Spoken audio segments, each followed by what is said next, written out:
Hello, hello, hello. Good morning. Welcome to my mini vlog. I'm Mami Jen. Tingnan nyo naman ang mami nyo. Wala pang suklay yan at hilamos. Diretso kusina na talaga. Pero ang totoo, nilalamig lang kaya ayaw maghilamos.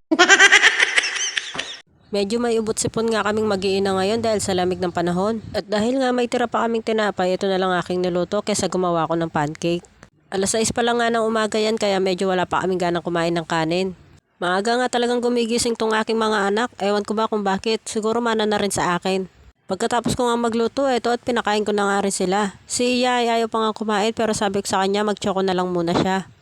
Sinabayan ko na nga rin sila para makagawa na ako ng gawaing bahay. Habang kumakain nga kami, nanonood rin kami ng TV. Na nga lang kami kumain sa kwarto at malamig nga sa labas. Napakalamig nga naman ng panahon ngayon. Kung sino man po yung mahawak ng aircon ngayon ng Pilipinas, please, pakipatay. Natapos na nga kaming kumain at dito pa rin kami sa loob ng kwarto. Sadyang nakakatamad nga magkikilos at tumahawak ng tubig kapag malamig ang panahon.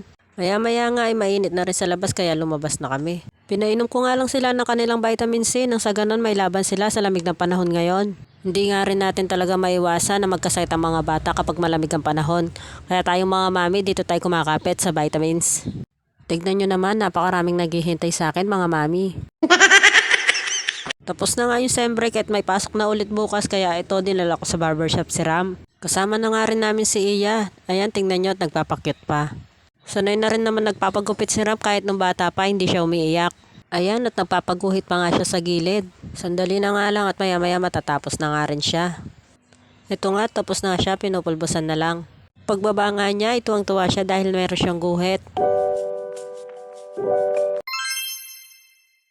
Tapos naman ay umuwi na nga rin kami. Ito at nagkukulitan nga tong dalawang magkapatid. Siya daw si Spider-Man. At syempre hindi rin magpapahuli ang mami. Nagpagupit na nga rin ako dahil pakiramdam ko napakabigat ng aking ulo. Pero hindi naman po ako sa barbershop nagpagupit.